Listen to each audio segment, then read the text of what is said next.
aí, galera, bem-vindo de volta ao nosso GeoCast, agora para o seu 11º episódio.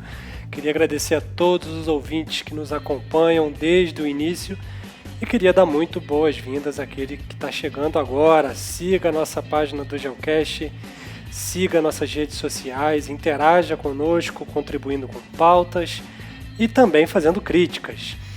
No episódio de hoje vamos falar de um tema muito interessante, vamos falar de nuvem, a tecnologia de nuvem e o que ela influencia no nosso cotidiano e também na pesquisa científica. Teremos dois convidados. O primeiro convidado para falar de nuvem, como funciona, é Fabrício Firmino. Fabrício Firmino tem graduação em Ciência da Computação pela Universidade Federal do Rio de Janeiro, mestrado em Informática pela UFRJ e doutorado em Sistemas Complexos também pela UFRJ, com foco em Inteligência Artificial. Para falar um pouquinho sobre como a nuvem, como a tecnologia de nuvem influencia na pesquisa, mais especificamente na pesquisa geográfica, temos a nossa segunda convidada, Carla Madureira. A Carla ela é engenheira cartógrafa pela Universidade do Estado do Rio de Janeiro. Ela é mestre em Sistemas e Computação pelo Instituto Militar de Engenharia e tem doutorado em Geografia pela UFRJ. A Carla é professora titular do Departamento de Geografia e da pós-graduação da UFRJ e também coordena nessa universidade o Laboratório Espaço de Sensoriamento Remoto e Estudos Ambientais. Além disso tudo, a Carla é pesquisadora nível 1D do CNPq. O meu nome é Rômulo Weckmiller, eu tenho toda uma formação em Geografia, graduação, mestrado e doutorado pela Universidade Federal Fluminense. Depois de toda essa apresentação, time escalado, vamos às nossas entrevistas.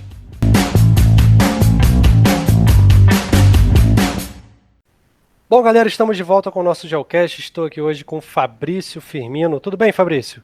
Tudo bem, Rômulo. Como é que tu tá? Beleza, vamos nessa.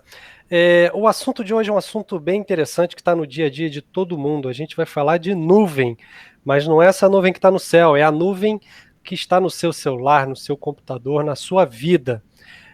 Fabrício, que nuvem é essa? O que é essa nuvem? Então, qual é a ideia da nuvem? Assim, quando a gente fala em nuvem, a gente está falando muito de otimização. E como assim? Em alguns momentos específicos ao longo da vida, às vezes é um projeto, às vezes é algo que a gente quer fazer numa empresa, às vezes é um projeto de pesquisa, você precisa de mais capacidade computacional. Então, você tem duas opções. Tu pode pegar muito dinheiro e comprar um computador muito, muito bom, e aí ele vai ficar encostado a maior parte do tempo, ou você poderia simplesmente pagar para poder usar um computador bom, qualquer coisa que te caiba naquela necessidade e naquele orçamento que você tem, usar por 1 hora, 2, resolver seu problema e está tudo resolvido. Se você pensar agora que essa capacidade de computação, você pode alugar ela por um tempo, por um período, você pode aumentar essa capacidade, diminuir, a gente já está falando de nuvem. Então, nuvem é uma disponibilidade sobre demanda. Conforme você precisa, você vai lá e usa. E ela começou a surgir, assim, por volta de 2007, 2008, assim, a nossa amiga Amazon, que muitos já conhecem aí, ela, para poder ser o grande e-commerce mundial que ela tinha muita computação, muito computador, tinha servidores gigantescos, absurdos, gigantes, e ela percebeu uma coisa, muitos deles estavam parados. Tinha muito computador lá que basicamente era um prejuízo alocado. E o que eles pensaram? Eu falei, poxa, por que eu não pego esses computadores que estão aqui, parados, eu empresto para o Rômulo, ele me dá $10 para poder usar aí talvez 1 hora, 2 e tal. Ele nunca vai ter computadores absurdamente capazes quanto eu tenho, ele fica feliz, eu fico feliz. Então, a ideia da nuvem é muito isso, assim, você otimizar essa capacidade computacional conforme a sua demanda, conforme a sua capacidade de pagamento, a sua necessidade, e por aí vai. Então, nuvem, na real, é um computador. Ela existe em algum lugar e só não está na sua frente. E a ideia dele é que você use de forma flexível, que você possa ir alterando isso conforme o tempo. Então, Fabrício, deixa eu só ver se eu entendi. Se uma pessoa quer montar uma empresa ou está trabalhando como autônomo e precisa de um processamento de imagem, é fotógrafo, alguma coisa mais pesada. No caso de uma empresa, ao invés de comprar 10 computadores super potentes, essa pessoa tem a opção de comprar 10 computadores um pouco mais simples e a potência ela terceirizar, a potência ela comprar pela internet, é isso? Isso e mais um pouco. Assim, eu vou aproveitar seu exemplo aqui e fazer dois ganchos. Imagina aí que você tem um e-commerce, beleza? E Sim, agora chegou aquele famigerado época do ano que todo mundo quer comprar, né? A Black Friday. E agora, em vez de ter um computador que atende a todo mundo, eu vou precisar de 100 computadores, ou talvez até 1000 computadores. Mas só vou precisar durante um final de semana. Então, na nuvem, eu posso, conforme minha necessidade, falar, agora aloca 10, aloca 100, aloca 1000, volta para um. E você não precisa manter esses computadores durante muito tempo. Você só usa naquele momento. E até uma coisa que as pessoas às vezes não pensam muito é, se você tiver 100 computadores, você concorda que vai ter que ter alguém tomando conta deles ou um time tomando conta deles? sim. E além de você ter um time tomando conta, computadores quebram, você precisa de especialistas, assim, porque você imagina, sem computadores, você vai ter que ter um cara que toma conta para ele funcionar, outro que instala os programas, outro que cuida da segurança. Você tem uma série de pessoas que são mega capazes, mega caras. Então não é só comprar um computador quando você é uma empresa. Você também tem que pensar como é que você vai manter aqueles computadores, quanto tempo eles vão estar sendo úteis, eles podem simplesmente estar largados ali num canto e só serem usados durante alguns momentos. E todo o time, assim, toda a complexidade de gerenciar um time só para poder manter aquilo. E no final, você não tem uma empresa de computação. Você tem um e-commerce, você é um fotógrafo, ou seja lá o que for. Então, a nuvem é muito isso, assim, você usa um serviço terceirizado por outras empresas conforme a sua necessidade. A Amazon, ela é capaz de contratar não só pessoas muito capazes, que também são muito caras, mas também manter uma estrutura muito eficiente. Então, ao invés de ser um desktop, desses que a gente tem em casa, eles têm estruturas gigantescas, que têm uma refrigeração muito melhor do que a que a gente tem. Eles têm capacidade de fazer backups numa velocidade que a gente nunca tem, assim, até pergunto. Desde 2012, 2013, por aí, a gente começou a não sentir muita dor na hora que o computador queima. Em geral, todo mundo tem as fotos guardadas em algum serviço de nuvem. A gente tem os nossos documentos guardados no Dropbox, no Google Drive, ou qualquer outra solução dessas. Então, a nuvem é justamente isso, assim, você terceiriza parte desse problema para ela. E alguém que tem uma estrutura, tem essa capacidade, talvez até em excesso, no sentido de não conseguir ficar 100% do tempo em uso, ela te fornece aquilo ali por um custo a mais, mas que no geral ainda é inferior a você ter que comprar, manter os computadores e manter uma equipe. Eu tenho, você falou agora, eu me lembrei, eu tenho um amigo chamado Juan, que até você conhece, e ele coleciona músicas, clipes e filmes, né? E ele tem na casa dele até hoje uma caixa enorme. Ele começou gravando em CDs, depois passou a gravar em DVDs, e hoje, junto com esses CDs e DVDs, ele tem também HD externo. Ele tem toda a coleção dele lá organizada, ele tem uma planilha com toda a organização dele. E eu já dei a ideia para ele trabalhar um pouco com a nuvem. Ele tem esse interesse em trabalhar com a nuvem, mas ele também é um pouco desconfiado. Existe alguma razão para a gente desconfiar da nuvem? No caso dele, é só uma coleção pessoal que não tem dados tão sigilosos, tão importantes. Mas no caso de uma pessoa que armazena também as suas senhas e dados mais pessoais. São duas as perguntas, né, sobre segurança. Tem como alguém invadir e ter acesso a esses dados pessoais? Ou tem como esses dados, de uma semana para outra, ou de um dia para o outro, eles sumirem da nuvem e você perdeu tudo? Então vamos lá, assim, como tudo na vida, a resposta é depende. Depende como você está usando a nuvem, depende quanto você está pagando. E até põe um caso aqui. Imagina aí que seu amigo Juan, por acaso, ele é assaltado, a casa dele pega fogo, ou qualquer coisa do tipo. Você concorda que ele perdeu tudo? Com certeza. Então, no caso da nuvem, o que você tem é uma estrutura muito complexa. Geralmente ela é dividida também em alguns locais, assim, regiões geográficas mesmo.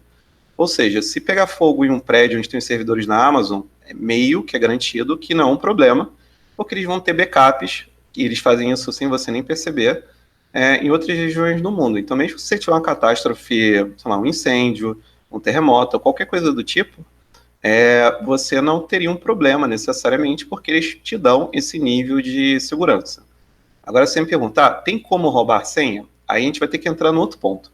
A nuvem, apesar de a gente chamar assim dessa forma meio abstrata nuvem, ela tem vários modelos de serviço. E o que é o modelo? É como você usa. Então, você tem Gmail, Romulo? Eu tenho. Então, beleza. O Gmail é um serviço em nuvem. E quando você usa já um software na nuvem, a gente chama isso de um modelo como software como um serviço. Então, voltando nesse fotógrafo, talvez ele vai não querer ter um computador que mantém um servidor de e-mail, uma pessoa para cuidar, ele simplesmente vai pagar aí 10, 15 reais por mês e vai usar um software como serviço. Assim como tem tantos outros, né? A gente pode, olha, eu quero para armazenamento, eu posso pagar o Dropbox e eles meio que têm um contrato ali que eles garantem que vão fazer backups para você, que aquele dado não vai sumir. Ou seja, a não ser que aconteça uma catástrofe absurdamente grande, que, não sei, vou colocar um cenário hipotético que hackers consigam invadir não só um centro, mas os vários centros espalhados pelo mundo do Dropbox, consigam acessar salas que não têm acesso com a internet e consigam bypassar uma série de medidas de segurança que o seu amigo Juan não tem em casa, com certeza não tem. A não ser que isso acontecesse, você teria uma perda desses dados. Mas aí sobre senhas, assim, tanto o Google já sofreu com isso, o LinkedIn já sofreu com isso, e todos os outros serviços de alguns vazamentos de senha. Muitos casos são porque as pessoas põem senhas muito fracas, e as pessoas sabendo disso, são pessoas maliciosas, vão lá e aproveitam informações que você põe no seu Facebook, na sua página pessoal, ou em qualquer outro local. Opa, o Romulo aqui está usando o nome da mãe dele, mas o data de aniversário, enfim, eles vão testando e ficam tentando fazer acessos. Então, a maior parte... Putz, você me descobriu, cara. Você me descobriu, cara. Quem nunca, né? Quem não tem uma senha 1, 2, 3, 4, 5, 6 aí, perdido no mundo? Então, o que acontece muitas vezes são ataques nesse sentido, ou seja, apesar da nuvem te oferecer uma série de seguranças, no sentido de não ter perda de dados, ela ainda é acessível, mas claro que também ocorrem problemas. A nuvem ainda é um computador instalado em algum lugar, que tem software rodando e que pode ter também vulnerabilidade. A diferença é que você não pode ficar o dia inteiro olhando seu computador, atualizando, vendo o que é um bug, o que não é, fazendo um planejamento de backup, um planejamento de atualização, ou contratando uma empresa de segurança para poder auditar o seu computador. A Amazon, o Google, a Microsoft, eles podem. Então, essa chance reduz. Então, apesar de existirem casos, sim, hoje eu considero que é muito mais seguro você ter dados em nuvens do que talvez você ter em casa, onde provavelmente a senha 1, 2, 3, 4, 5, 6 está sendo amplamente utilizada. E dentre esses serviços que você mencionou, né, a Microsoft, a Apple, a Amazon, o Google, existe algum serviço que seja melhor que o outro ou vai de acordo com cada usuário? Então, eu acho que, novamente, depende, e eu falei só o modelo de nuvem, né? Eu falei como software, e aí você vai me perguntar, olha, qual é o melhor e-mail? É o da Microsoft ou do Google? Talvez eu vou te falar do Google, realmente eu gosto mais dele. Mas, quando você vai trocando os outros níveis, por exemplo, um nível que eu posso te oferecer é uma infraestrutura como serviço. O que é isso? Eu falo, Romulo, você está desenvolvendo aí uma startup, você está precisando de servidores, você vai fazer processamento de mapa, algo do tipo, e você vai me cobrar, eu vou te cobrar aqui 10 reais para você poder acessar cada um dos servidores. Você fala, poxa, legal, preciso de 100 servidores. Eu falei, não tem problema, você paga 10 reais em cada um, mas você vai ser o responsável por manter esses servidores, configurar, por atualizar. Eu só vou te oferecer o local, assim, meio que um computador que não está na sua frente, está em algum lugar do mundo, e você vai ter acesso. Esse é o nível mais básico. Geralmente as startups fazem uso desse nível ou do próximo. Quando você não quer manter um servidor, mas você faz um código ou qualquer coisa do tipo, que é só que ele rode em algum lugar, sem se preocupar muito em manter essa estrutura, configurar, instalar outros softwares e por aí vai, você faz uma plataforma como serviço. O que é isso? Você simplesmente programa ou faz uma peça de código, um pedaço de código, manda para uma empresa, ela fala, legal, receber o seu código numa linguagem qualquer, e ela já tem toda a estrutura pronta para receber. Então tem onde armazenar, tem um serviço de e-mail pronto, tem tudo para poder te manter. E no último nível, que é o nível, cara, eu não quero nem desenvolver código, eu só estou precisando de e-mail, eu só estou precisando de um serviço de processamento de foto, que é esse nível de software. Então, eu falo, poxa, eu tenho aqui, sei lá, um escritório de advocacia. Para que eu vou manter um cara de TI se eu não preciso, ou um time de TI? Então, basicamente, eu vou contratar alguns serviços que cabem dentro da minha empresa, são necessários, às vezes um sistema para poder fazer essa gestão, que uma outra empresa oferece, às vezes um simples e-mail. Mas o que é legal disso? As empresas podem ficar especializadas. Assim, uma empresa que é muito boa no sistema de advocacia, ela pode contratar um time de especialistas nisso, desenvolvedores, cientistas de dados e outras figurinhas assim para poder manter esse sistema.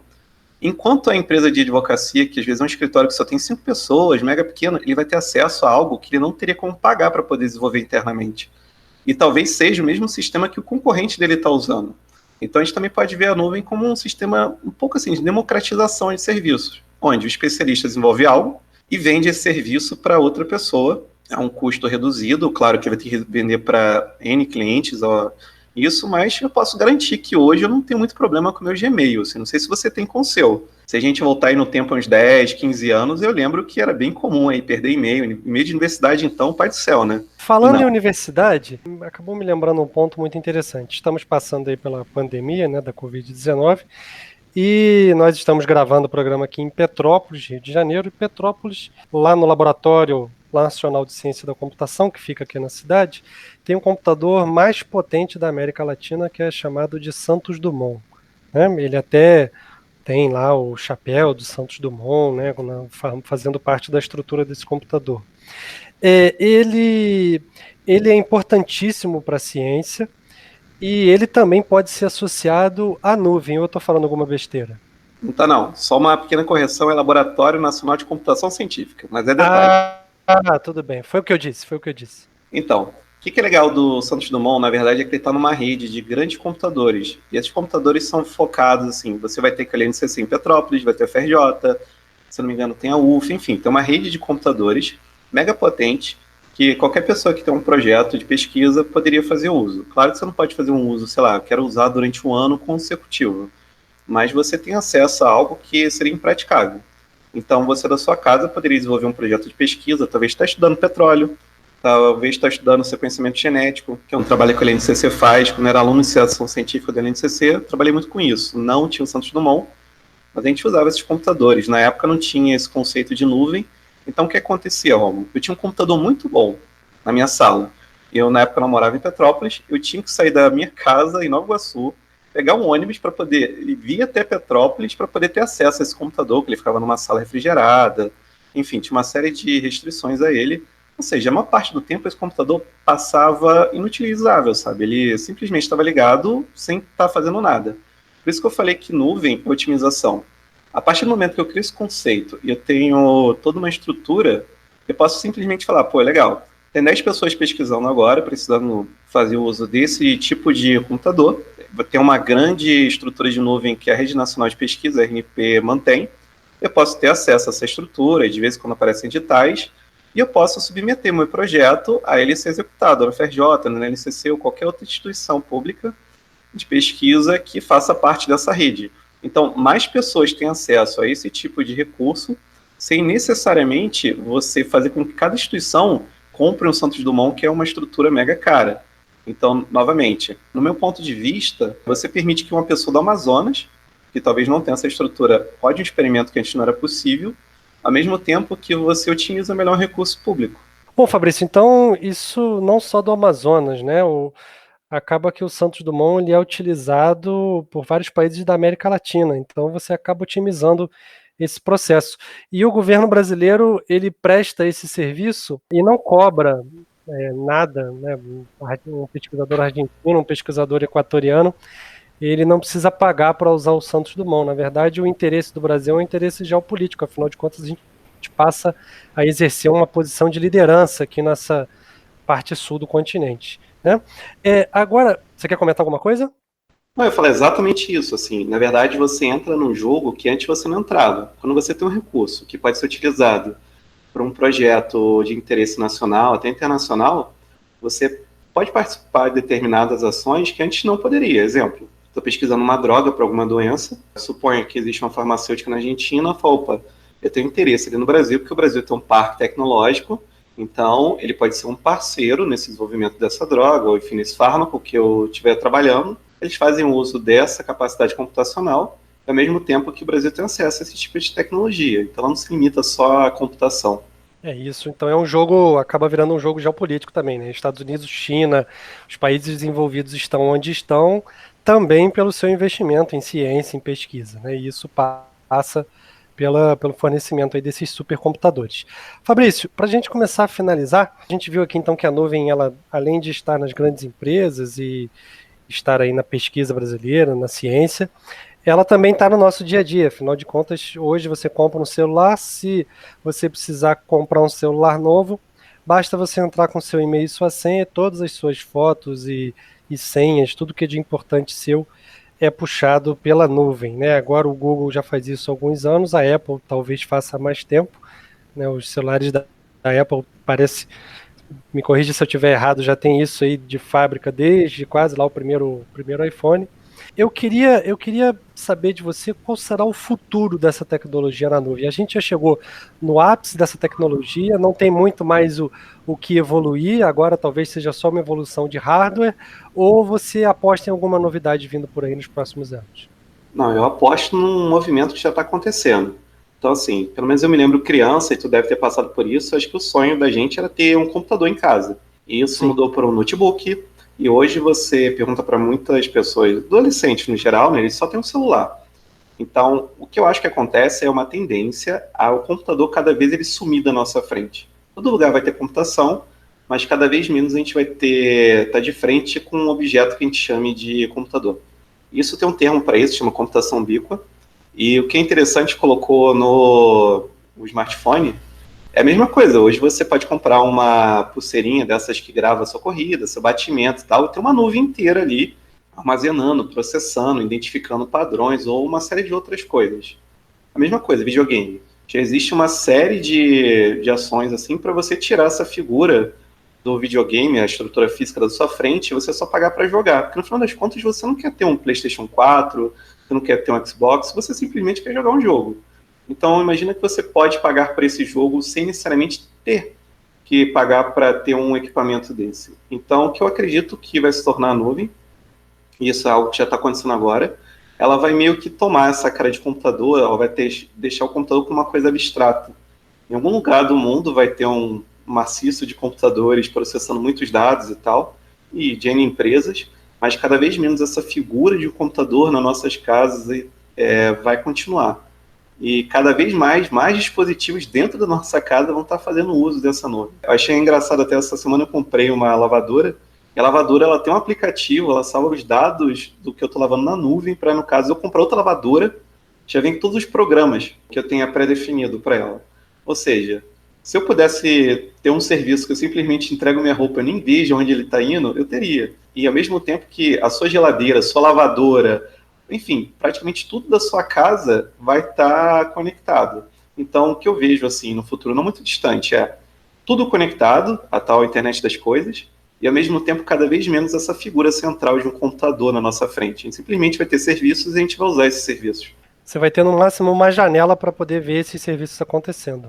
Sim, e cada vez mais essa janela espalhada. Não precisa ser o meu computador de casa. Imagina que eu tenho uma conta Fabrício, eu posso acessar aqui de casa, do meu trabalho, da faculdade, onde eu for e tiver um local que eu pudesse acessar, como o celular é hoje, eu poderia fazer esse acesso. Opa, estou processando uma foto aqui muito, muito, muito grande.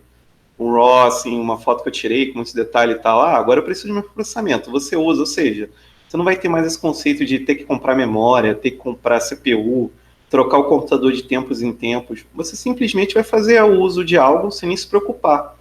E isso também calha com aquela pergunta que você iniciou. Se, opa, o seu amigo em casa fazendo um backup com HD, se ele vai continuar? Eu acho que não. Tirando essa questão de internet, cada vez menos vai fazer sentido, porque é caro você manter algo, você comprar algo, ao mesmo tempo que hoje você paga 10, 15, 20 reais num serviço de armazenamento, você tem 1 tera disponível. Então, o futuro que eu vejo é esse futuro. Engraçado, você estava falando aí, eu estava lembrando, você falou de um relógio, né, que guarda aí suas informações de batimento e tudo. Eu tenho um relógio desse e ele tem uma perspectiva que você falando agora me deu esse insight aqui. Ele tem uma perspectiva para ser usada na saúde muito grande, porque se ele armazena o meu, por exemplo, ele armazena o meu batimento de 5 em 5 minutos e ele qualifica o meu sono. Ele sabe quando eu estou dormindo porque diminui meu batimento e ele sabe o período que eu tenho de sono profundo. Ou seja, se eu tiver uma apneia, algum problema também durante o sono, ele me avisa aqui no aplicativo. A partir do momento que o mundo inteiro é conectado, quando você vai para um consultório médico, né, um cardiologista, o que seja, qualquer especialidade, ele já vai ter acesso ali, junto com o seu nome, a todos os seus dados de batimento, de saúde do seu dia a dia, que uma pulseirinha vem coletando aí nos últimos meses, nos últimos anos, ou seja, talvez até os diagnósticos daqui para frente consigam ser mais exatos. Exato. E é engraçado, assim, porque vários assuntos que hoje estão tomando à frente, como inteligência artificial, internet das coisas, computação em nuvem, eles meio que se mesclam nesse sentido.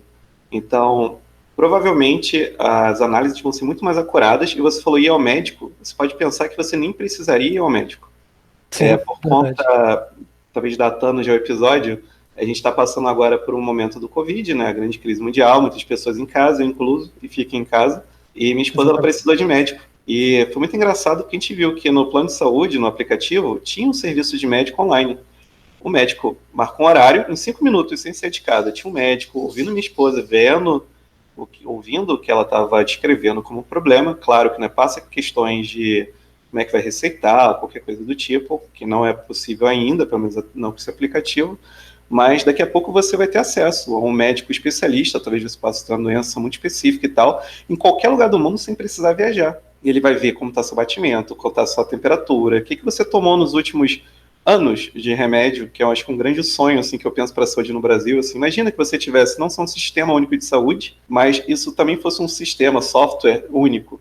E independente do médico que você fosse, tivesse todo o seu histórico, do que você é alérgico, que operações você já teve que fazer, quais remédios você precisa, ou quais remédios você faz uso, ou se você precisa de um exame específico que só tem em algum lugar, ele já pensasse, opa, aqui nessa cidade de Petrópolis não tem, mas talvez na cidade do lado, daqui a um mês, tenha isso. Então você vai ter uma melhor distribuição dos recursos. Vai um pouquinho assim, também, claro, a gente está falando de um dado muito pessoal, um dado que hoje as pessoas estão começando a lembrar que existe uma certa importância em você não divulgar qualquer coisa, e você pensa também que se esse dado está disponível e alguém descobre que você tem algum problema cardíaco, por exemplo, talvez uma empresa não gostaria de contratar, porque sabe que você vai dar um certo trabalho.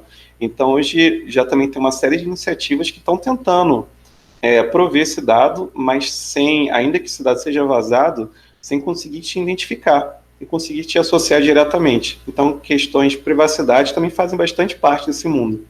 Não só pela questão da pessoa deixar de sofrer algum tipo de preconceito por ter uma doença X ou Y, mas também para não virar alvo de marketing, né? As pessoas começarem a oferecer um remédio direcionado, um tratamento milagroso e começar a encher o saco da pessoa, como às vezes a gente é enchido por ligações oferecendo seguro, por plano A, plano B, cartão, né? Exato, assim, e se a gente for pensar também em alguns serviços de nuvem aqui, extrapolando um pouquinho, você pode pensar Netflix como serviço. E você hoje pode pagar uma quantia X qualquer por mês e você tem acesso a N filmes sem ter propaganda. Então você pode pensar, claro, a galera do marketing, eu consigo dizer não só o que você quer comprar, mas quando você quer comprar e até te induzir a comprar algo que você não precisa. Hoje a gente está chegando nesse ponto.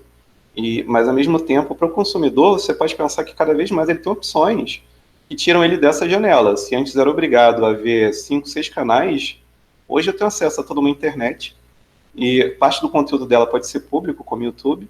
Então, meio que você tem esses desdobramentos. Mas questões relacionadas a marketing são muito complicadas, porque, claro, se você tem um produto, você está no momento, pode ser um simples doce, e você sabe que é uma pessoa mais ansiosa, que faz um consumo exagerado, qualquer coisa do tipo, eu posso oferecer para aquela pessoa no momento mais provável. Então, a nuvem, para o bem ou para o mal, ela também permite que empresas façam esse tipo de coisa. A gente tem grandes casos, como a Cambridge Analytica, e vários casos relacionados ao Facebook, que também não deixa de ser um serviço em nuvem, uma rede social, no qual a empresa fez uso desse grande volume de dados para poder tentar influenciar toda a escolha de um país. Assim. Isso aconteceu mais de uma vez no mundo. Como o tio Ben sempre falou, né, grandes poderes, também grandes responsabilidades. E é isso aí que a nuvem está trazendo para a gente. É isso aí. Ô Fabrício, eu gostaria de te agradecer, realmente é um cara muito, muito capaz, muito inteligente nesse assunto e poder explicar para a gente exatamente como funciona. Você também foi muito claro, muito didático, muito objetivo. Mais uma vez te agradeço. Muito obrigado aí pela participação. Eu que agradeço e estou esperando aí pela próxima. Valeu, um abraço. Abraço.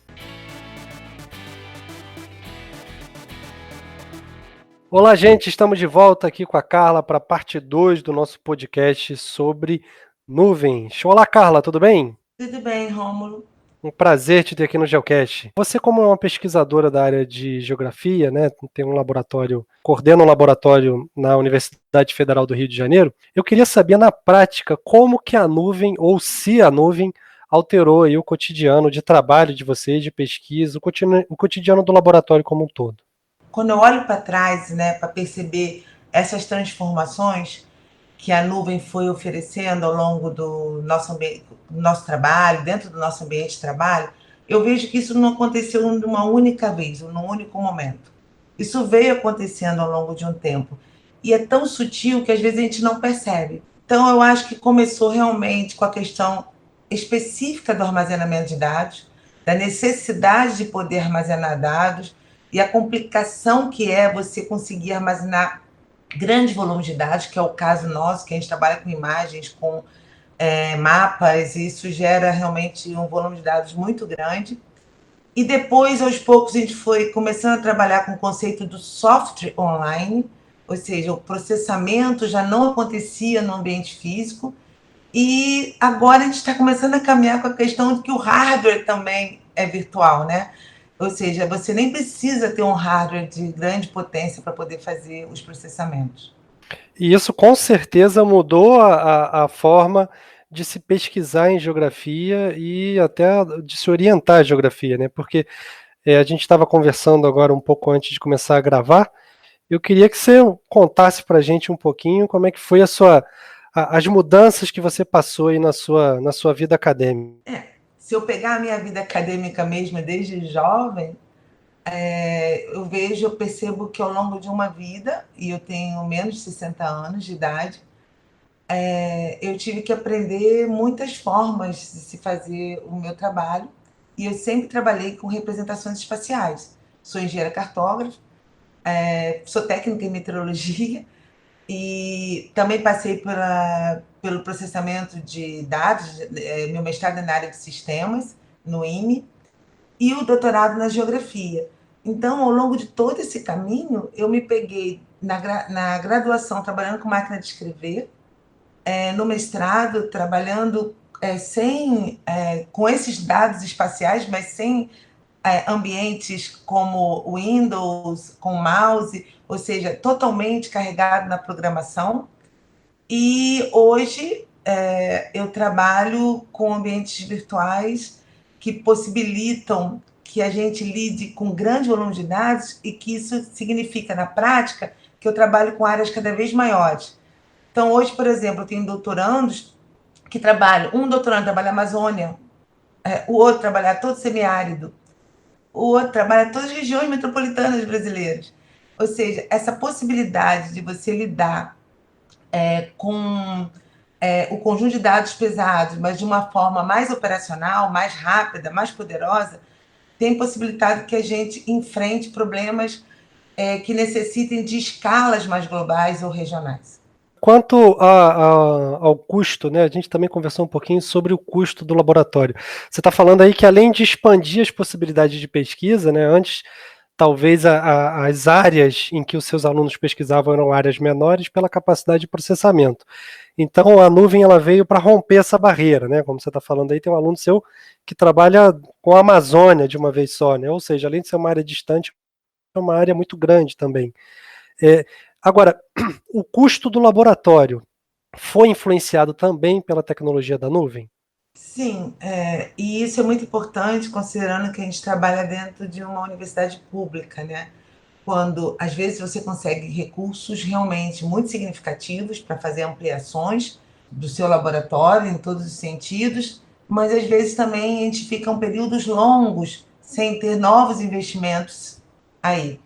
Então, a gente tem no laboratório, por exemplo, 2 workstations para processamento de dados pesados. A gente trabalha também com dados de levantamento feito por Vant, e isso gera uma necessidade de processamento enorme, mas a gente tem cada vez necessitado menos de investir nesse conjunto de hardware de grande complexidade.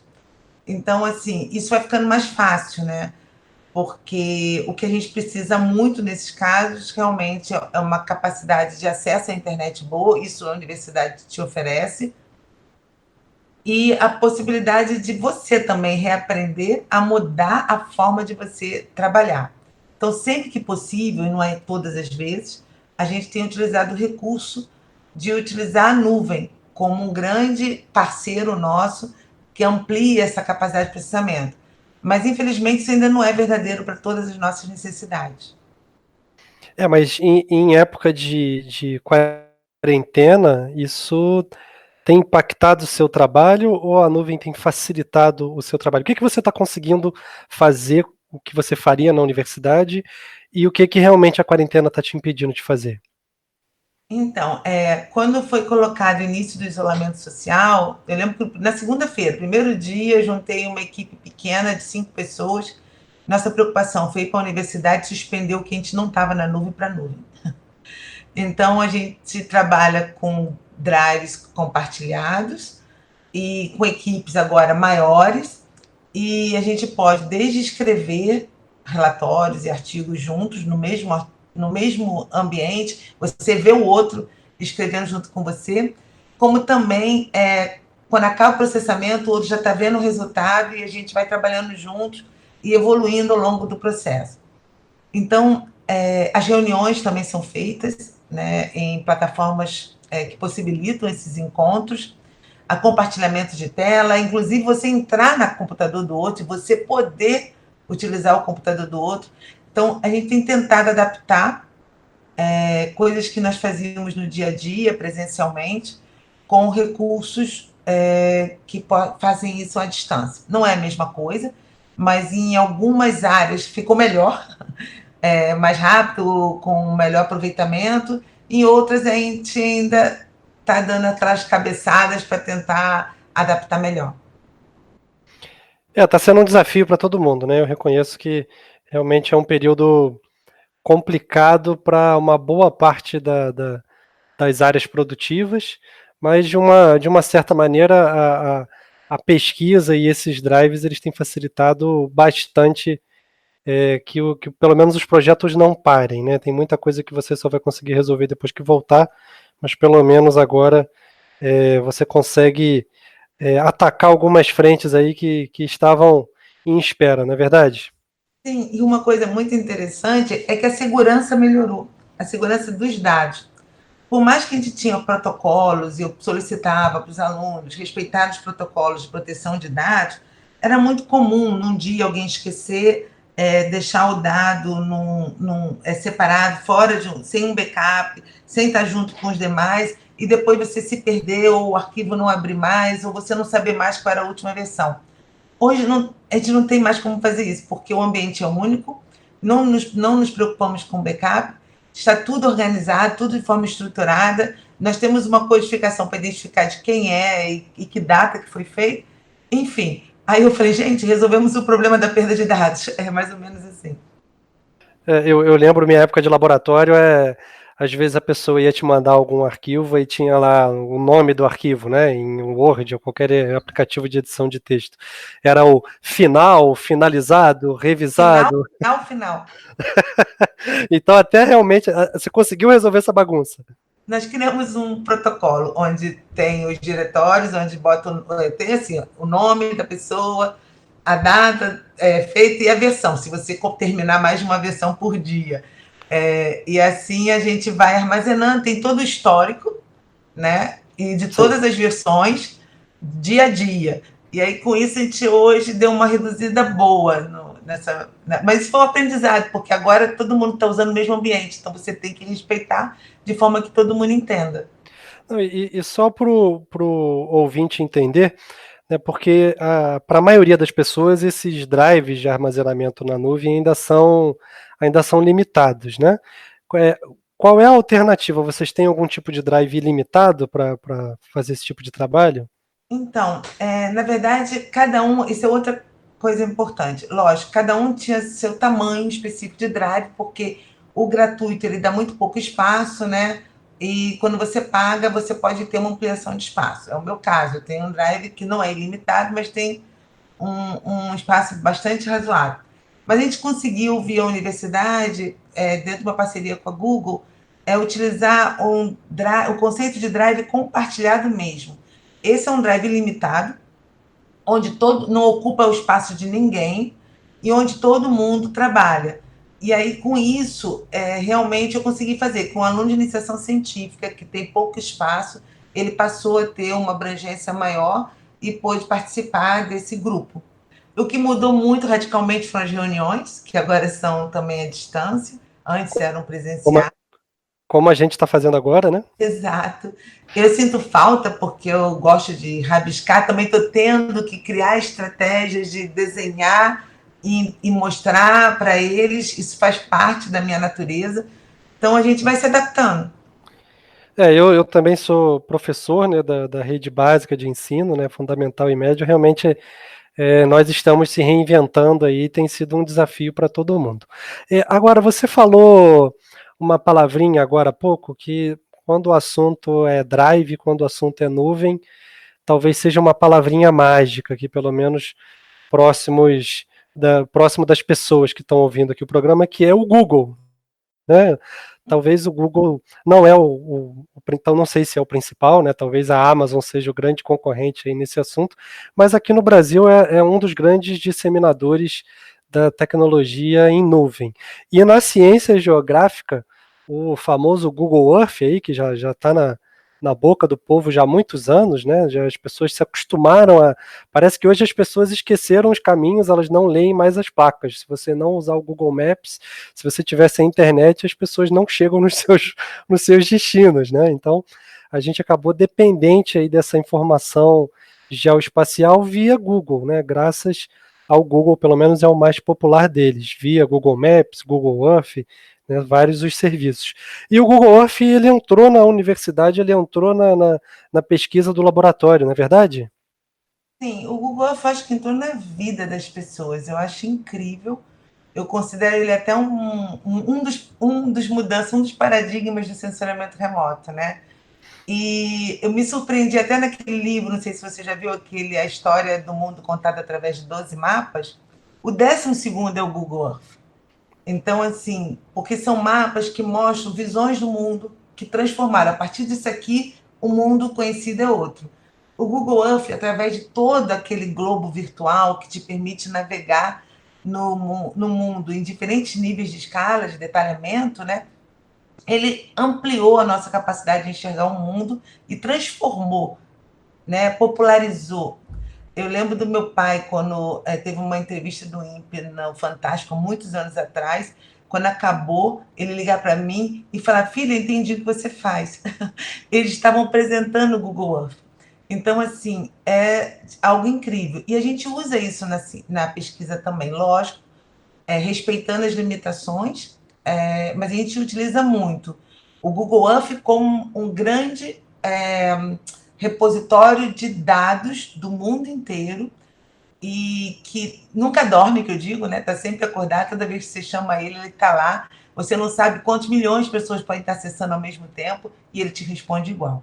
Isso com certeza impacta a maneira de se fazer ciência, né? Ainda mais dentro da geografia. Eu peguei esse finalzinho, né, ali contando uma história triste aí para o ouvinte, o finalzinho ali do meu doutorado.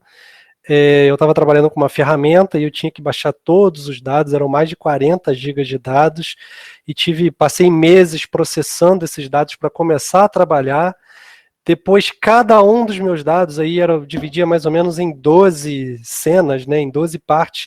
Cada uma das partes eu levava 20 e poucas horas processando, para, no mês da minha defesa, em agosto de 2018, a minha ferramenta foi lançada num aplicativo chamado Google Earth Engine, e todo o processamento e armazenamento passou a ser feito na nuvem. O meu trabalho de meses, a partir daquele momento, era feito em minutos por qualquer computador, demandando aí só um conhecimento básico de programação, né? Então, se isso não chegou a impactar a minha vida, mas eu peguei esse finalzinho, essa lamentação final aí. Lamentação, estou sendo irônico, né? Obviamente, para a ciência foi e é muito importante. E eu queria ver com você de lá para cá o quanto que o Google Earth Engine entrou na sua vida e dos seus orientandos. Então, primeiro acho que eu vou falar um pouco que também nós estávamos conversando um pouco sobre isso, que é as coisas estão indo muito rápido. E está cada vez mais difícil, por exemplo, você orientar uma tese de doutorado, que dura 4 anos, e é mais ou menos o tempo que dura uma tecnologia. Então, é muito comum as pessoas serem atropeladas por mudanças muito grandes e que te fazem, já no finalzinho, teria que repensar a forma que você tinha começado a fazer. O que não dá, não há tempo hábil para isso. Então, para nós que trabalhamos com essa área tecnológica, tem sido bem difícil. Você tem que realmente pensar de uma forma estratégica para poder driblar coisas dessa natureza. Já aconteceu comigo também, não foi só com você. Então, o Google Earth, ele veio realmente marcando, sendo um marco nessa mudança da compreensão da Terra, né, em termos de superfície. E não só no espaço, no tempo também. Então, a gente hoje consegue, por exemplo, consultar 5 anos atrás, 10 anos atrás, tem um reloginho com uma máquina do tempo que a gente consegue visualizar aquele espaço num nível determinado de resolução, um tempo pretérito. E aí, em 2015, você estava lá, também viu junto comigo, a gente estava presente no Simpósio Brasileiro de Orçamento Remoto, em Foz do Iguaçu, quando veio uma representante da Google e apresentou o lançamento do Google Earth Engine. E como para todos que estavam ali, essa mudança conceitual marcou muito. Primeiro com a dúvida, não é possível, isso aí não pode ser verdade ou não pode traduzir dados confiáveis. Eu levo meses para fazer um mapa, como é que ela está fazendo o mapa ali no meio da apresentação, né? Em poucos minutos, né? É assustador. Mas 5 anos se passaram, e desses 5 anos, hoje, ninguém mais duvida de que realmente é possível. E ninguém mais duvida que esses dados têm melhorado constantemente. Como muito desse processamento é baseado em aprendizado de máquina, é baseado em inteligência artificial, a tendência é que, com o aumento das demandas, aumento de usuários, aumento de construções de soluções, os resultados se aprimorem cada vez mais. Então, é realmente assustador. Hoje, a gente acha que gasta mais tempo devido à sua internet para carregar o resultado e você visualizar na tela do que o processamento em si. Então, é tudo muito novo e eu confesso a você que a gente vem usando estratégias assim, dentro desse novo paradigma de processamento realmente direto no conjunto de dados na nuvem, ou seja, os seus dados estão na nuvem, o seu software está na nuvem e inclusive o seu hardware está na nuvem, é bem recente, ou seja, são alunos que estão em curso, terminando seus mestrados, terminando seus doutorados, ou seja, que ainda estão nesse processo, porque, como eu falei, o lançamento foi em 2015, então é tudo muito rápido. E tem sido muito os fatores positivos, né? Você já enumerou muito bem, questão de armazenamento, de processamento. E sobre os fatores negativos, o primeiro acho que você já adiantou, né? Como tem sido tudo muito rápido, às vezes a gente leva um pouco mais de tempo do que a pesquisa precisa, demanda de tempo para aprender a mexer, para aprender a linguagem, etc. Mas de ponto negativo, eu queria que você falasse um pouquinho sobre o sigilo dos dados e a questão de você confiar todos os seus dados, toda a sua vida ali numa empresa privada, né? Que é o caso do Google. Pois é, esse é um problema bem complexo, porque às vezes a gente lida com dados que são de um cunho mais sigiloso, ou por questões éticas, ou por questões de segurança mesmo, e não dá para processar. Você não, apesar dessa ferramenta permitir que você faça upload, ou seja, que você coloque os seus dados também na nuvem, nem sempre os dados que você está trabalhando podem ser disponibilizados de forma transparente, pelo menos durante um tempo. Imagina você alguém, eu não trabalho com patentes, mas quem está trabalhando com pesquisa para objetivar a geração de patente. É muito complicado isso. E às vezes também você tem contratos que impossibilitam que você disponibilize seus dados antes de determinado tempo. Então, isso ainda é um universo que precisa ser bem tratado, até porque, para se proteger dessa questão de estar trabalhando dentro do universo de uma única empresa privada, apesar das pessoas esquecerem que a Google, apesar de gratuita, entre aspas, ela é privada, existe um protocolo mesmo de proteção que objetiva realmente a transparência, ou seja, tudo que todo usuário estiver gerando tem que ser transparente para todo mundo. de forma que esse conhecimento não fique só à disposição de uma única empresa. Por outro lado, isso é bom. Por um lado, isso é bom, mas por outro lado, isso gera esses problemas que a gente está falando com relação a sigilo, segurança, propriedade do dado. Então, isso ainda é um universo que está sendo discutido, debatido, e talvez por isso a gente não consiga ainda tratar todo o tipo de processamentos ou demandas dentro de um universo desse. Dá um exemplo de, não precisa nomear, né? De uma maneira geral, um tipo de dado que seria sigiloso e poderia dificultar trabalhar em nuvem. Por exemplo, às vezes você trabalha com dados que lida com endereços, né? E qualquer que seja, pode ser para epidemiologia, pode ser para dentro de um conceito de censo demográfico, pode ser para um conceito de patrimônio, enfim, o que for. E quando você trabalha com endereços, você está lidando com dados privados. Essa discussão até recentemente foi colocada com relação ao uso dos pacotes de dados para monitoramento da eficácia do isolamento. Recentemente, isso teve aqui na mídia do Brasil, o quanto que o sigilo da informação, o quanto é de privado e o quanto é de coletivo.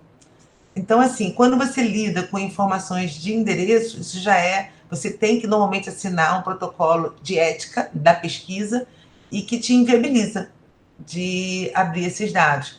Então, assim, esse é um exemplo. Não, além de dados governamentais, de uma maneira geral, estratégias, né? Isso.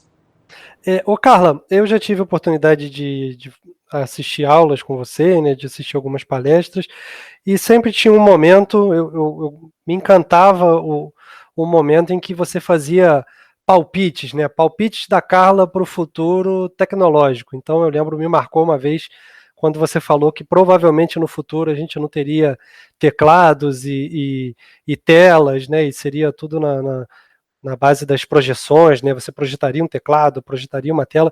Então, realmente, eu achei aquilo muito interessante, essas suas projeções, e eu acho que realmente é mais ou menos por esse caminho. Então, sessão Palpite Carla. Qual é o palpite Carla para tecnologia de nuvens? Eu não sei. Eu estou achando tudo assim tão rápido, né? Fica até difícil você poder ter a confiança de jogar para frente. Mas eu acho que, de uma certa forma, vai se criar realmente um sistema de proteção que você consiga, dentro de alguma assinatura qualquer, manter alguma privacidade, como foi feita a criptografia, né, para os dados do próprio WhatsApp, alguma coisa assim. Vai ter que ter algum protocolo, a gente vai ter que migrar realmente para essas questões legais, para isso. Eu vejo também que dentro desse universo, se isso realmente se concretizar, como parece que vai, a tendência desses pacotes comerciais, que a minha geração foi dependente durante toda a vida, tende a desaparecer, ou seja, as soluções, eu acredito que vão ser mais participativas, coletivas, abertas, mas que, por outro lado, vão exigir conhecimentos específicos, principalmente em lógicas e linguagens computacionais. Logicamente, a sociedade vai ter que se adaptar a essa nova realidade, né? Sim, há uma mudança, a gente vê isso no mundo inteiro, não é Brasil, da questão do mercado, né, da absorção do trabalhador, das funções que vão ser colocadas, muitas profissões estão sendo transformadas. É óbvio que a gente sempre diz, fecha-se uma porta, abre-se outra, mas essa outra que abre exige um perfil diferente. Essa outra que abre exige numericamente um total diferente também. Sim. As revoluções, por exemplo, que se teve, a revolução da agricultura, né, a industrial, exigiram volumes enormes de mão de obra, de trabalhos manuais, e essa revolução tecnológica não vai exigir isso. Então, assim, é preciso realmente se adiantar, porque as coisas, como eu falei, vêm muito rápido, e as próximas gerações, ou as gerações que já estão sendo no forninho aí, nas escolas, precisam realmente se adaptar para poder se encaixar bem desse novo panorama. Existe algum caminho a seguir para se adaptar? Eu não sei. Eu gostaria muito que essa geração que está aqui, nós sofremos muito ao longo de 5 décadas ou mais com um processo de esvaziamento da qualidade de ensino, principalmente no ensino público básico, né? Sim. Então é lógico que o que a gente fala de sugestão pode ser realidades muito diferentes dentro do conceito do público e do privado, quando a gente fala de ensino básico. Mas seria muito bom que isso fosse universalizado. Isso é uma das coisas que eu gostaria muito.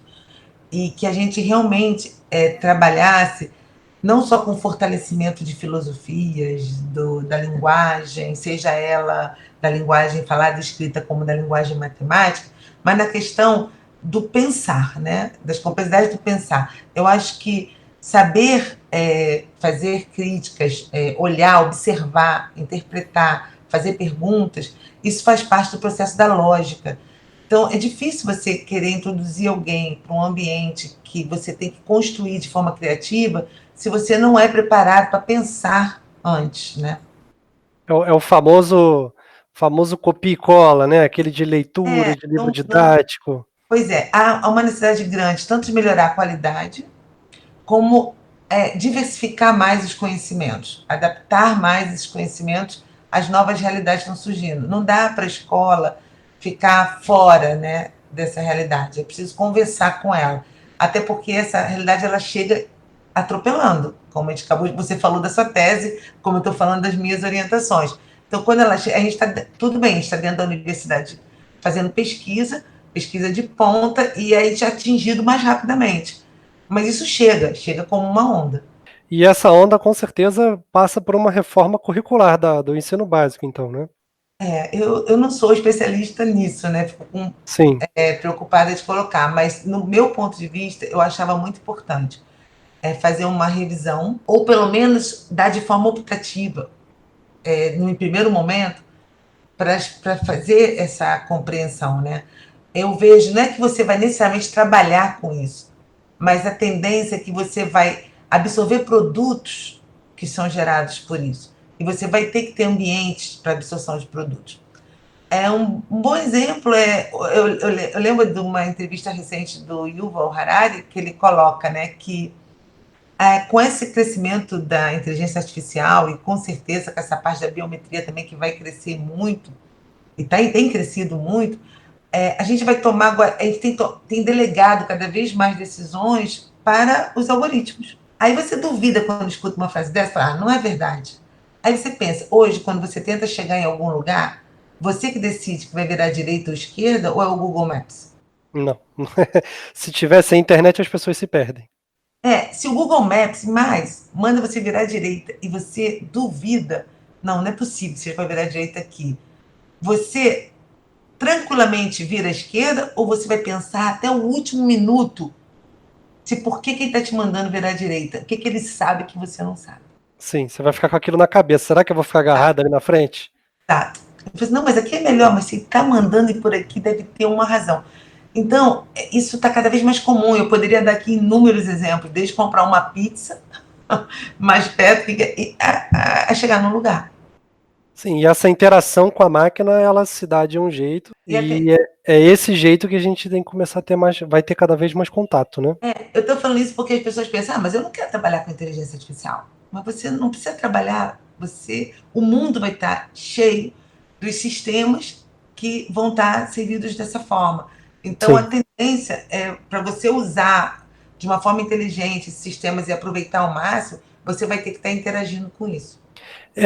Nem fazia parte aqui do nosso assunto, mas até a questão do emprego vai mudar, né? Tem uma perspectiva aí que até 2030 uma boa parte dos empregos vão ser automatizados. Então, se a gente não começar a conversar disso agora, 10 anos antes, vai ser um caos, né, em 2030. Isso, outro exemplo que eu dou, eu usei cheque durante a maior parte da minha vida. E eu pergunto aos meus alunos, quem usa cheque nunca viram cheque. Ou se viram, é como se fosse uma peça de museu. E eu vejo assim, quem está com dinheiro na carteira, quase ninguém. Hoje o dinheiro é virtual. E cada vez mais virtual, porque o conceito de banco também está mudando. Eles já têm sistemas bancários próprios, virtuais também. Tem Então, banco hoje em dia que só existe na internet, né? exatamente, é isso que eu quero dizer. Exatamente. Então, assim, olha só o que 20 anos teve de mudanças assim. Então, o bancário, quantas agências bancárias, com quantos funcionários precisavam ter, né? Com compensações, eu sou filha de bancário, com compensações, tem que virar à noite compensando cheque, um a um, identificando assinaturas, e como isso é feito hoje. Até o modo de fazer compra, né? Hoje você tem lugares que, óbvio, você pode comprar de casa, pedir para entregar em casa, mas se você ainda fizer questão de ir lá e pegar o produto, já tem caixa de autoatendimento em alguns mercados, né? Um projeto piloto. Imagina quantos empregos esses caixas pilotos dando certo não vão derrubar daqui para frente, né? Isso, em 2018, peguei um voo em Paris para o Brasil e pela primeira vez na minha vida, eu cheguei lá, não tinha ninguém para me atender. Eu tive que fazer tudo sozinha. Eu tive que fazer num totem, pegar, entregar meu passaporte, mostrar meu passaporte, aí saía lá todo o bilhetezinho, onde eu tive que envolver nas minhas malas, colocar lá, ver se o peso conferia, entrava, ela rejeitava, eu tive que fazer sozinho, tudo. Entrei com medo danado. Será que eu fiz certo? E cheguei, sozinha. Mas assim, você tem toda uma formação, tem todo um contato com tecnologia. Não, eu acredito que deva ter uma porcentagem ali de pessoas que iriam precisar de ajuda, né? Com certeza. Exatamente, é isso que eu tô. Então, e, Exatamente. e aí já dá para a gente conversar também que esse desenvolvimento, quanto mais rápido a gente conversar, quanto mais rápido os tomadores de decisão começarem a agir, menos os danos, mas teremos danos, né? Provavelmente nem todas as pessoas vão conseguir acompanhar essa evolução e a maioria das vezes a culpa não é dessa pessoa, né? Não, porque imagina, você é uma transformação muito grande ao longo de uma única vida. Muitas transformações que a pessoa hoje tem que viver e está o tempo todo reaprendendo. Então, a sua capacidade de sobrevivência, digamos assim, para o futuro, vai depender da sua capacidade de se reinventar. É aquele gráfico, né, que você apresenta em aula. Ah, sim, que coloca que do século XIX a expectativa de vida do ser humano flutuava algo em torno de 40, 45 anos, e a expectativa de duração de uma tecnologia era quase 100 anos. Isso significava que o seu avô aprendeu a fazer de um jeito, ensinou seu pai como fazer do mesmo jeito, que te ensinou como fazer do mesmo jeito. Hoje, século XXI, a tecnologia dura no máximo 5 anos. E a expectativa de vida já está passando dos 70. Então, isso significa que ao longo de uma única vida, você tem que mudar a forma de você fazer as coisas. E se você não for uma pessoa criativa, que esteja o tempo todo estudando, se adaptando, é muito fácil ficar para trás. Se antes o avô ensinava para o pai, hoje você não consegue ensinar nem para o seu irmão mais novo, né? Não, não. É muito Já rápido. pensa diferente. Exato. Ô, Carla, eu queria te agradecer imensamente em participar do Geocast. É muito importante, eu fico muito feliz de ter uma pesquisadora do seu quilate aqui com a gente. É uma referência, né? Pelo menos é o que eu vejo nos congressos da área. Você sempre é muito requisitada, muito, muito falada. Então eu fico realmente muito feliz de te ter aqui no Geocast. Obrigada, Romeu. Eu que agradeço o seu convite, seu carinho. É meu primeiro podcast. Muito obrigada, tá, pela oportunidade. E pode ter certeza que aparecendo mais assuntos aí na tecnologia geográfica, vai ter palpite, Carla. Tá bom, obrigada, Romeu. Falou, obrigada. Tchau, até a próxima. Até a próxima. No programa de hoje vimos como a tecnologia de nuvem já está no nosso dia a dia e a tendência é cada vez mais estar. É importante, sobre tudo que o Fabrício falou, é importante a gente entender o quanto que esse tipo de tecnologia ainda tem a evoluir e o quanto que ela pode ser considerada segura. Então, realmente, talvez seja muito mais seguro guardar os dados em nuvem do que guardar os dados aí em HDs, CDs, DVDs, né, em mídias físicas. Sobre a perspectiva da nuvem na ciência, é muito interessante ver como ela adianta os processos, né? Isso o Fabrício e Carla deixaram bem claro. Operações que antes se tornavam caras e levavam muito tempo, né, através de um computador caro, né, que mesmo tendo uma alta capacidade de processamento levava muitas horas, às vezes dias para terminar um processamento. Agora, através da tecnologia de nuvem, além de não precisarmos gastar dinheiro com armazenamento, também é uma grande alternativa de processamento. Afinal de contas, um serviço de processamento em nuvem vai nos fazer gastar bem menos dinheiro do que comprar uma máquina, e um resultado que iria levar dias talvez esteja na nossa mão ali em minutos, dependendo da nossa conexão com a internet. Outro ponto importante a destacar também é o futuro da educação, né? Talvez a programação esteja cada vez mais presente na vida das pessoas como mais uma língua a ser aprendida, né? Nós crescemos aí com a importância de uma língua estrangeira como o inglês, talvez agora precisaremos de duas, além do inglês, alguma língua de programação. Como dicas culturais, eu vou deixar 2 filmes e vou deixar um documentário. O primeiro filme que eu quero deixar para vocês é O Jogo da Imitação. O Jogo da Imitação é um filme que conta aí o início do computador, o primeiro computador desenvolvido por Alan Turing na época da Segunda Guerra Mundial, e por muitos o resultado da guerra só foi realmente a favor de Inglaterra, Estados Unidos e França, graças a essa invenção de Alan Turing e a sua decodificação das mensagens criptografadas da Alemanha. Deixo também como outra dica o filme A Rede Social, conta aí o início do Facebook, que hoje é uma das principais redes sociais do mundo. Muito interessante a gente perceber como o Mark Zuckerberg teve uma ideia, junto com o Eduardo Severin, brasileiro, e juntos eles criaram um dos principais impérios aí hoje na internet, O Facebook, ele é dono do Instagram, do WhatsApp, de outros aplicativos também muito populares.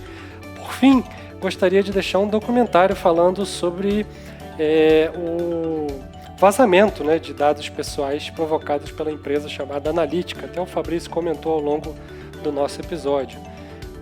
Privacidade Hackeada é o nome do documentário, só para a gente ter uma ideia de o porquê que nós utilizamos tantas redes sociais, o porquê que elas são gratuitas, sendo que na verdade de gratuita não tem nada, Na verdade, quando você concorda em usar essas redes sociais, você está concordando em fornecer os seus dados, e hoje, século XXI, talvez os dados, as informações, elas elas são muito mais valorosas do que o próprio dinheiro, porque hoje você tem acesso a dados e informações, você tem acesso a poder. Ok? Agradeço a você que chegou até aqui, a sua participação é muito importante. Compartilhe com seus amigos, dê suas sugestões e te vejo no próximo Geocast. Valeu, falou!